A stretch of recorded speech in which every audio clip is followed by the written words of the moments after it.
तो hello friends, कैसे हैं आप सभी लोग। उम्मीद है आप सभी लोग बहुत अच्छे होंगे। हमारा जो 28 जून आने वाला है क्लास 9 का एग्ज़ाम है सोशल साइंस का मैंने लेकर आया है वीवीआई क्वेश्चन जो एग्ज़ाम में आने वाला है। तो आप ध्यान से देखिएगा और लिखते भी जाइएगा, नोट डाउन भी करते जाइएगा। तो चलिए अब क्वेश्चन को देखते हैं। तो हमारा क्वेश्चन है पहला, प्रथम एवं दूसरा विश्व युद्ध कब हुआ था। प्रथम विश्व युद्ध और दूसरा विश्व युद्ध कब हुआ था। तो हमारा प्रथम विश्व युद्ध हुआ था 1914 से लेकर 1918 तक, तथा दूसरा विश्व युद्ध हुआ था 1939 से लेकर 1945 तक। ये हमारा क्वेश्चन नंबर 1 का राइट आंसर है। अब आगे देखते हैं क्वेश्चन नंबर 2। क्वेश्चन नंबर 2 देखते हैं, धुरी शक्तियों में मुख्यतः कौन कौन देश शामिल थे। जो धुरी शक्तियों में मुख्यतः कौन कौन देश शामिल थे। तो हमारा जर्मनी, इटली और जापान धुरी शक्तियों में शामिल देश थे। आप इसको नोट डाउन कर लीजिएगा और याद भी करते जाइएगा। चलिए अब आगे बढ़ते हैं। आगे हमारा है, स्लीपर से आप क्या समझते हैं। स्लीपर से आप क्या समझते हैं। स्लीपर आप समझिए कि ये रेल की पटरी है, और रेल की पटरी के आर पार जो लकड़ी के तख्ते लगे होते हैं पटरी को हिलने नहीं देते, उसको ही स्लीपर कहते हैं, जो मैंने यहाँ लिखा है। यहाँ पर स्लीपर से आप क्या समझते हैं। रेल की पटरी के आर पार लगे लकड़ी के तख्ते जो पटरियों को उनकी जगह पर रोके रखते हैं उन्हें स्लीपर कहते हैं। जो मैंने आपको बताया ये रेल की पटरी है, इसके आर पार जो लकड़ी के तख्ते लगे होते हैं पटरी को हिलने नहीं देते, उसको ही स्लीपर कहते हैं। तो आगे देखते हैं आगे क्वेश्चन।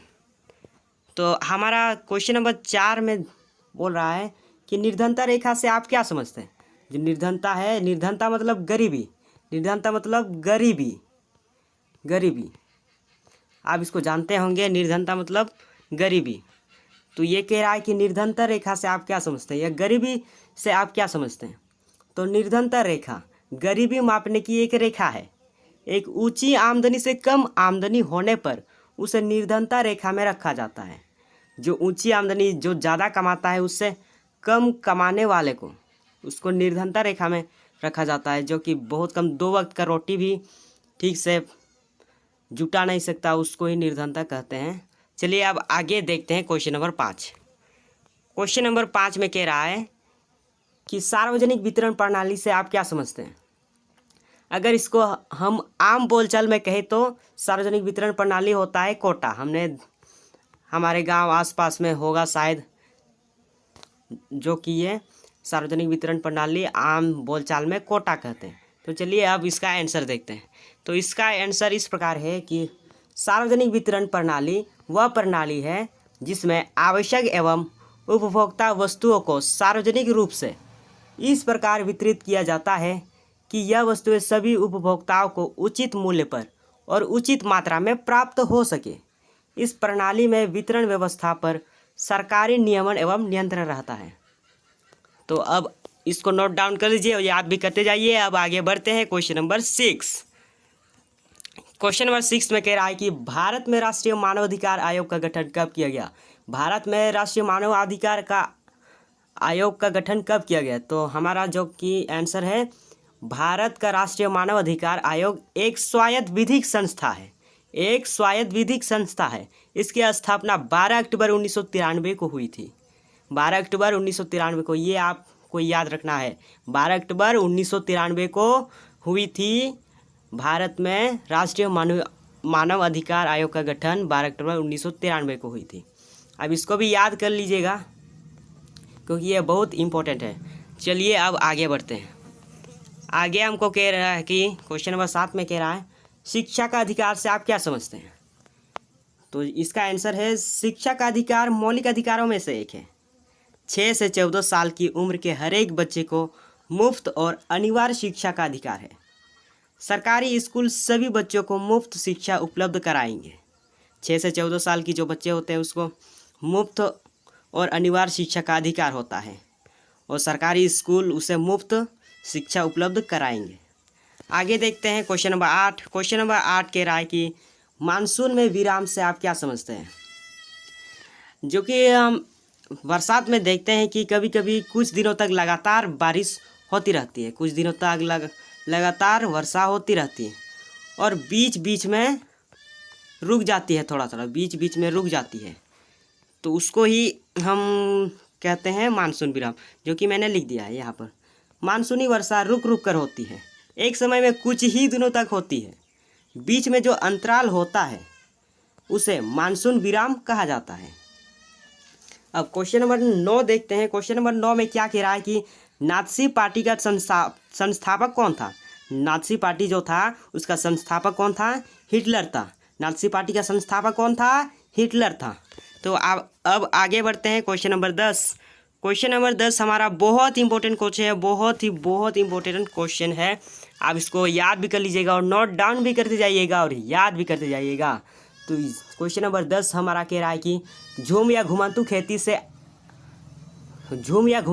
किसे कहते हैं।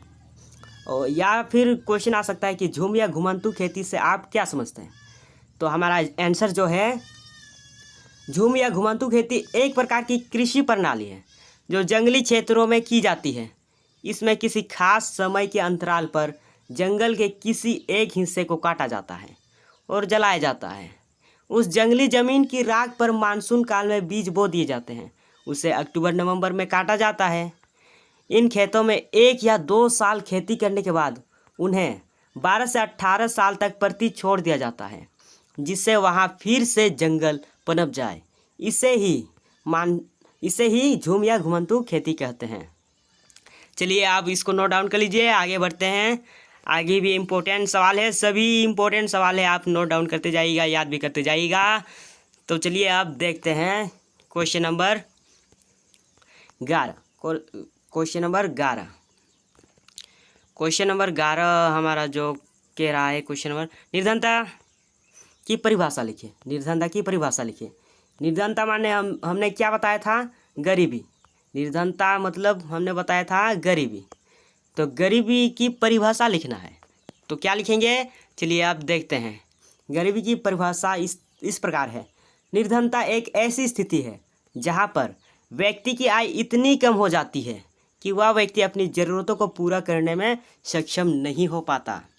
निर्धनता जो है, जहाँ पर व्यक्ति की आय इतनी कम हो जाती है कि वह अपनी ज़रूरतों को पूरा करने में सक्षम नहीं हो पाता, जो कि कपड़े भी खरीद नहीं पाता और 2 वक्त का रोटी भी जुटा नहीं सकता, उसे ही निर्धनता कहते हैं। आगे देखते हैं, आगे हमारा है क्वेश्चन नंबर 12। भूखमरी से आप क्या समझते हैं। तो इसका आंसर देखते हैं। चलिए, भूखमरी का मतलब तो समझ गए होंगे, भूखमरी। चलिए अब इसका आंसर देखते हैं। भूखमरी का मतलब क्या होता है। विटामिन, पोषक तत्व और ऊर्जा की गंभीर कमी को भूखमरी कहते हैं। और पेट भर भोजन न मिलना, पर्याप्त मात्रा में भोजन उपलब्ध ना होना भी भूखमरी है। जो हमको कभी पेट भर भोजन नहीं मिलता है तो हम नहीं कहते हैं कि भूखमरी है, इसीलिए इसको भूखमरी कहते हैं। तो समझ गए होंगे। आगे देखते हैं क्वेश्चन नंबर 13। क्वेश्चन नंबर 13 हमारा बहुत इम्पोर्टेंट है, ये एकदम आने ही वाला है, ज़रूर आ सकता है ये क्वेश्चन नंबर 13। आप इसको ध्यान से देखिएगा। भारतीय संविधान के द्वारा नागरिकों को कितने प्रकार के मौलिक अधिकार प्राप्त है। जो भारतीय संविधान के द्वारा है, नागरिकों को कितने प्रकार के मौलिक अधिकार प्राप्त है, तो हम जानते हैं कि 6 प्रकार की नागरिकों को मौलिक अधिकार प्राप्त है। तो यहाँ पर मैंने लिखा है कि भारतीय संविधान के द्वारा नागरिकों को 6 प्रकार के मौलिक अधिकार प्राप्त है। पहला समता का अधिकार, दूसरा है स्वतंत्रता का अधिकार, तीसरा है शोषण के विरुद्ध अधिकार और चौथा है धर्म की स्वतंत्रता का अधिकार, पांचवा है संस्कृति और शिक्षा संबंधी अधिकार, छठा है संवैधानिक उपचारों का अधिकार। चलिए अब आगे बढ़ते हैं। इसको आप एकदम याद करके रखिएगा, रट्टा की याद करके रखिएगा। चलिए अब आगे देखते हैं। आगे भी हमारा इम्पोर्टेंट है, सभी क्वेश्चन इम्पोर्टेंट हैं। आप देखिए क्वेश्चन नंबर 14 कह रहा है कि आदर्श आचार संहिता क्या है। आदर्श आचार संहिता क्या है। यह है कि राजनीतिक दलों एवं प्रत्याशियों के लिए बनाई गई एक नियमावली है जिसका पालन चुनाव के समय आवश्यक है।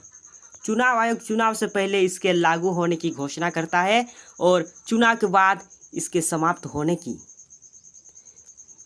ये पहला, इसका पहला नियम जो है, इस प्रकार के सरकार द्वारा लोक लुभावन घोषणाएं नहीं करना, ये पहला नियम है। अब आगे देखते हैं क्वेश्चन नंबर 15। क्वेश्चन नंबर 15 कह रहा है कि प्राकृतिक वनस्पति का क्या अर्थ है। प्राकृतिक वनस्पति का क्या अर्थ है?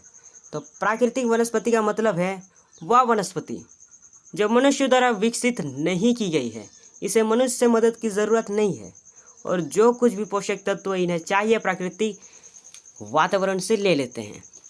यानी कि प्राकृतिक वनस्पति का मतलब जान लीजिए कि वो अपने आप उगा हो, उस मनुष्य की ज़रूरत नहीं है, देखभाल करने की ज़रूरत नहीं है।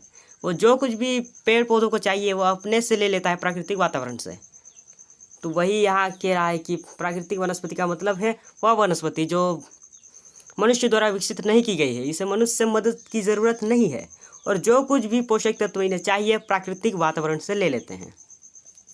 अब आगे देखते हैं आगे हमारा क्या है। आगे हमारा क्वेश्चन है 16 नंबर, जर्मन संसद का क्या नाम था?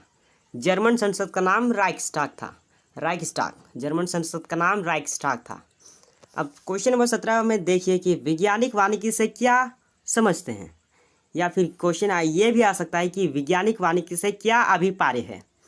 तो आप आंसर यही लिखिएगा कि वैज्ञानिक तकनीकों के प्रयोग के द्वारा जंगलों के संसाधनों का प्रबंधन और संरक्षण करने को वैज्ञानिक वानिकी कहते हैं। चलिए अब आगे देखते हैं। आगे क्वेश्चन नंबर 18। क्वेश्चन नंबर 18 भी आसान सा सिंपल सा सवाल है। निर्धनता के किन्हीं दो मुख्य आयामों को लिखें। निर्धनता माने क्या बताया था हमने? गरीबी। निर्धनता माने क्या बताया था? गरीबी। आप समझ लीजिए निर्धनता का मतलब होता है गरीबी। तो निर्धनता के लिए दो मुख्य आयाम लिखना है। तो निर्धनता के किन्हीं दो मुख्य आयाम निम्नलिखित हैं। पहला है जनसंख्या में वृद्धि। जनसंख्या में आजकल बहुत वृद्धि हो रहा है, बहुत लोग बढ़ रहे हैं, तो उससे भी निर्धनता अधिक हो रहा है, ये मुख्य आयाम है। और दूसरा है बेरोजगारी। आजकल बहुत बेरोजगारी है, बेरोजगार है, इसीलिए भी हमारा गरीबी बढ़ते जा रहा है। आगे देखते हैं क्वेश्चन नंबर 19। क्वेश्चन नंबर 19 में देखिए कि सरकार बफर स्टॉक का निर्माण क्यों करती है? सरकार बफर स्टॉक का निर्माण क्यों करती है? तो चलिए इसका आंसर देखते हैं कि सरकार बफर स्टॉक का इस्तेमाल कमी वाले क्षेत्रों में और समाज के गरीब वर्गों में बाजार कीमत से कम कीमत पर अनाज का वितरण के लिए किया जाता है। इस कीमत को निर्गम कीमत भी कहते हैं। यह खराब मौसम में या फिर आपदा काल में अनाज की कमी की समस्या हल करने में मदद करता है।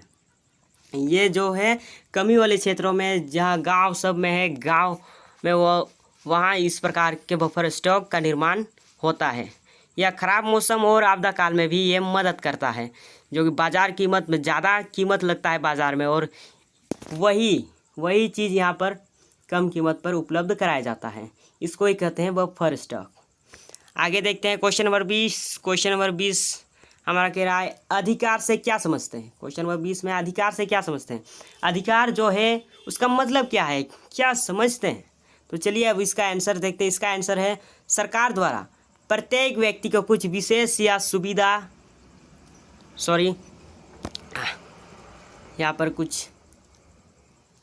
सरकार द्वारा प्रत्येक व्यक्ति को कुछ विशेष सुविधा या हक दिया जाता है। कुछ विशेष सुविधा या हक दिया जाता है जिसे अधिकार कहते हैं। आगे देखते हैं क्वेश्चन नंबर 21 यानी क्वेश्चन नंबर 21। क्वेश्चन नंबर 21 बहुत ही आसान सा सिंपल सा सवाल है। मतदाता सूची क्या है? मतदाता सूची उस सूची को कहते हैं जिन पर उन सभी व्यक्तियों के नाम होते हैं जो मतदान कर सकते हैं। अगर इसको आसान शब्दों में कहा जाए तो ये वोटर लिस्ट हम लोग कहते हैं ना कि तुम्हारा वोटर लिस्ट में देखो नाम है कि नहीं, तो वही चीज़ है मतदाता सूची। हिंदी में इसको मतदाता सूची कहते हैं।